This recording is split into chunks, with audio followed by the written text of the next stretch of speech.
Let us start having a look at some concepts on profit and loss. In the first concept, what we're going to study over here is only the terms and terminologies and some formulas related to profit, loss, and discount.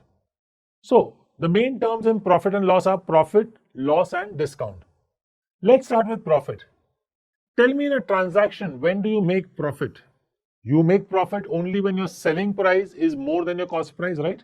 So, your formula for profit becomes selling price minus cost price. But this profit which you are making is an absolute number. It could be in rupees, it could be in dollars, or whatever else. But that's an absolute number. You will be required to find the profit percentage in some cases. So, what is profit percentage? Profit percentage will be profit upon cost price into 100. That's your profit percentage. Similarly, loss. When do you make a loss? If your cost price is more than selling price. So, loss becomes cost price minus selling price. And similarly, loss percentage is loss upon cost price into 100. Now, what about discount? We're going to understand discount from the shopkeeper or the seller's viewpoint. So think that you have marked an article for 1000 rupees and you land up selling it only for 800. So what has happened in that case? You've given a discount of some amount to the customer. How much is that discount? So discount is nothing but mark price minus selling price, right? You had marked it for 1000, you sold it for 800. So your discount became 200, mark price minus selling price. Similarly, discount percentage. Discount percentage will be discount upon mark price into 100. One more term which you need to understand in this part is markup. What is markup? Suppose if I bought an article for 1000 rupees and marked it at 1500. I don't know whether I'll be able to sell it at 1500, but I at least have marked it at 1500. So the difference between the two will be called as your markup. So markup is mark price minus cost price, where obviously your mark price will always be more than your cost price because you're marking up, right? And what about markup percentage? It will be markup upon cost price into 100. And that is your formula for markup percentage. Let's look at the next concept on profit and loss. Here we are going to talk about the relation between selling price and cost price if a profit or a loss percentage is given. So, relation between cost price, selling price when profit or loss percentage is given. Now, tell me, what happens if a profit percentage is there? Obviously, your selling price will have to be more than cost price. So, this is a property you can use over here. If there's a profit, your selling price will be 100 plus P% upon 100 into cost price. So, for example, if your profit was 20%, you can say your selling price is 120% or 120 upon 100 into your cost price. Similarly, if you have a loss, your selling price will be less than your cost price. So, in that case, your selling price will be 100 minus L% upon 100 into cost price. So, these are the two formulas which you will be using whenever you need a relation between selling price and cost price when profit or loss percentages are given. Let's take some examples over here. The first example, if the cost price of an article or a product is 14,749, if the shopkeeper intends to make a profit of 14.28%, what should be the selling price of the product? Now, profit is 14.28% because 14.28% is not an easy number to take if you take a base of 100. So what we're going to do is we're going to use fractions over here. 14.28 we should know is 1 by 7. So if your profit is 1 by 7, how do you write your selling price in terms of your cost price? Then your selling price becomes 8 by 7 of the cost price. How did we get 8 by 7? It is nothing but simple 1 plus 1 by 7. So your selling price becomes 8 by 7 of the cost price. You already knew your cost price was 14,749. So your selling price will be 8 by 7 into 14,749. The 7 cuts with 14,749, giving you a final answer of 16,856. So that's your final selling price. Let's take some other example where there is a loss involved. So now if I take this example, it is told to us that by selling an article for 36,000, a shopkeeper makes a loss of 9.09. Now please understand there are two changes in the sum. Instead of profit, I have loss, and instead of cost price, the selling price is given. Now just because the selling price is given, my base does not change. My loss has still to be calculated on my cost price only. So your relation will be, we know that loss of 9.09 means 1 by 11. Now if you're making a loss of 1 by 11, your selling price will be 10 by 11 of your cost price. How did we get 10 by 11? 1 minus 1 by 11. So selling price is 10 by 11 of cost price. Now you knew the selling price in this case. How much was that? 36,000. So we'll get 36,000 is 10 by 11 into CP. So 36,000 into 11 by 10 will become your cost price. The zero cuts out and hence you will have cost price as 39,600, which is your final answer. So what we have learned in this concept is how to find the relation between selling price and cost price when profit or loss percentage is given. Let's look at the next example or the next concept where we're going to take an important example where mark price, discount, selling price are related and markup is asked. Very, very important concept and a very important example I would suggest. So a dealer makes a profit of 10% after selling an item at a discount of 10%. What percent above the cost has he marked the item? So let's understand the question first. What are they telling us? That he's giving a discount of 10%. Still he makes a profit of 10%. Question asked is how much is the markup percentage?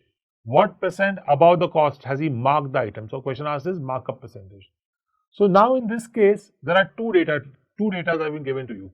First, there's a profit of 10% and second, there's a discount of 10%. Now if there's a profit of 10%, what happens? 10% is nothing but 1 by 10.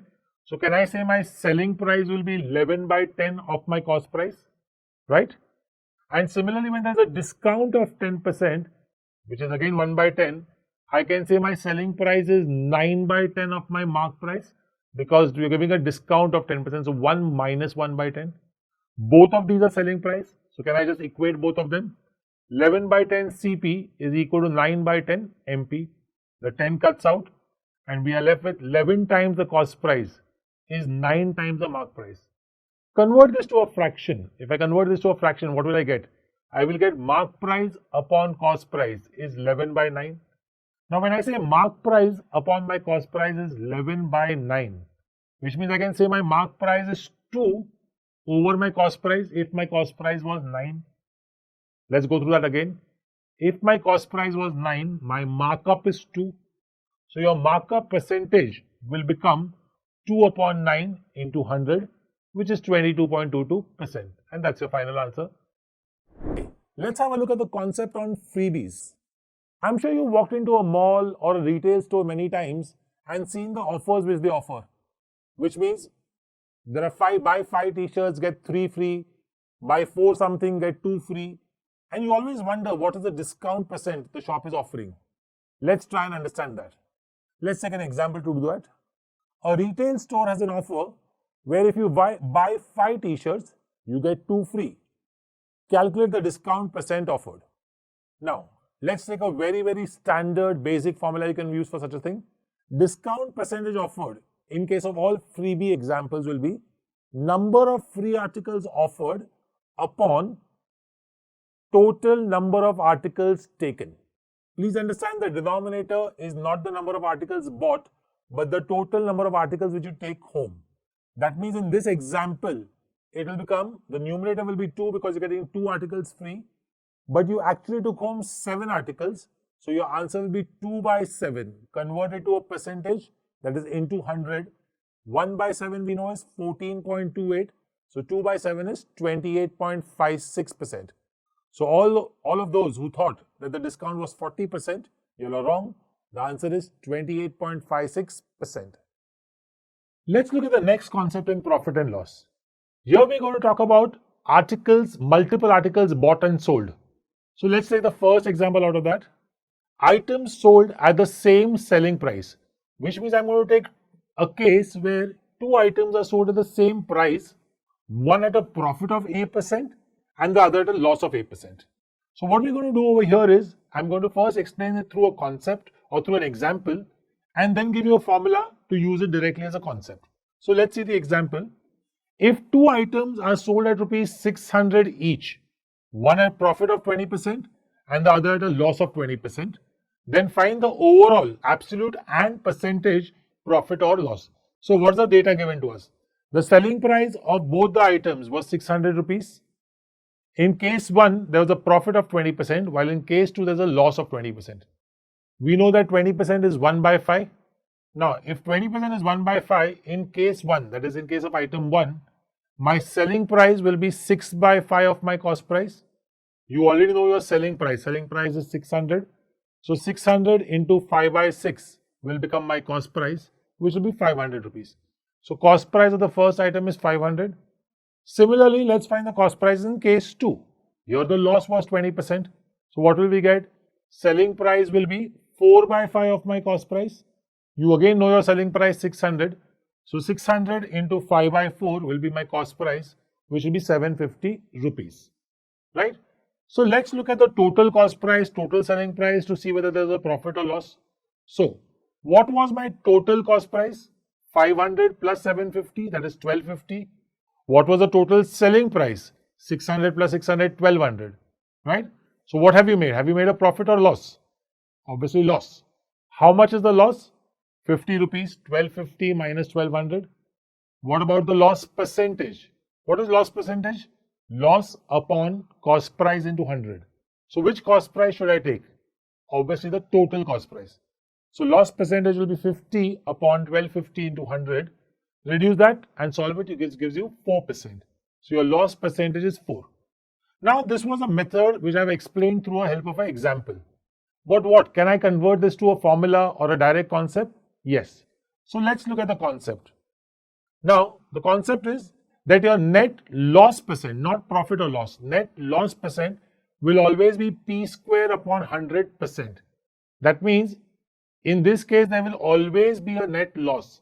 Your net loss will be P square upon 100%, while your absolute loss will be 2P square into selling price upon 100 square minus P square, where P is that number which we have taken is like 20% in the sum, and selling price is selling price of one article, that is 600 rupees. So if you take the same example, apply these formulas, you will realize that your net loss is 4% and your absolute loss would have been 50 rupees according to this formula. Let's look at the next concept, where it is told to you that cost price of X articles is equal to selling price of Y articles, and you've been asked to find the profit or the loss depending on the values of X and Y. So let's take an example. The cost price of 7 articles is equal to the selling price of 9 articles. Find the profit or the loss percent. Now, what you need to do is write that statement which is given in sum in the mathematical form. Cost price of 7 articles, that will be cost price multiplied by 7 articles, will be equal to selling price of 9 articles, which will be selling price into 9. Convert this to a fraction. You will get selling price upon cost price will become 7 by 9, right? So if you look very carefully, you've got selling price by cost price as 7 by 9. That means if your article is costing 9 rupees, you're selling it for 7. So is that a profit or loss? It's a loss. How much is the loss? 2 rupees. So the loss percent would be loss upon cost price. So it will be 2 by 9 into 100, which will be 22.22%. Let's look at the next concept of profit and loss. This concept deals with cheating, adulteration, faulty weights, and so on. The concept is concept of cheating. Let's take this as the first example, where we're going to talk about adulteration. What does adulteration mean? It means mixing water with milk. You could also mix milk with water, doesn't matter. So generally it's water in milk. A dairy mixes 1 liter water in 3 liters milk and sells the mixture at the cost price of milk. Find their percentage profit or loss. Now in this case they are mixing water in milk. Nothing about water has been told, so we have to assume that water came free. And hence question asks is find percentage profit or loss. Obviously they are making profit because they are adding water to milk. Right? Again, normally I look at 2 approaches for this kind of question. The first one being, I would say let the cost price of 1 liter milk be rupees 10. So how much milk did I go and buy from the market? 3 liters. So cost price of 3 liters became 30 rupees. I added 1 liter water to it. So how much quantity is available for me for sale? The quantity available for sale is 4 liters, right? Now this 4 liters I am selling at the same price. I have not changed the price, and hence I am selling at 10 rupees per liter. So my total selling price becomes 40 rupees. So something which I bought for 30 has been sold for 40. So my profit will be 1/3, 10 upon 30, which is 33.33%. What could be one more way of looking at this sum? One more way of looking at this sum could have been that, think logically, why are you making profit in this transaction? You haven't changed the price. You bought it for 10 rupees, you're selling it for 10. Why did you make profit? Because of the extra water which you added, right? So how much water did you add? 1 liter. And how much milk did you have? 3 liters. So I can directly say the formula for such a case will be profit percentage will be free quantity upon original quantity bought. So into 100, that will be 1 upon 3 into 100, 33.33%. A very important question on adulteration. So looking at the second example, that is on cheating or on faulty weights. Now when we say faulty weights, it means not, so if you're a grocer or a dealer, whatever, if you don't give the customer how much the quantity which he has paid for, that is the concept of faulty weights or cheating in faulty weights. A grocer claims to sell his goods at cost price. So he's telling the whole world, see, I'm a very good person. I'm selling the goods at the same price which he bought for. However, he uses a 950 grams weight instead of a 1 kg weight. That means when you go and buy something from his shop, you are paying for 1000 grams, that is 1 kg, but he's giving you only 950 grams. Find the profit percentage. A very straightforward method for this sum would be, profit percentage will be weight not given upon actual weight given. So how much did he not give you, or how much did he cheat you of? He cheated you of by 50 grams. And how much did he actually give you? 950. So it will become 50 by 950 into 100. We know 50 by 950 is 1 by 19, which will become 5.26%.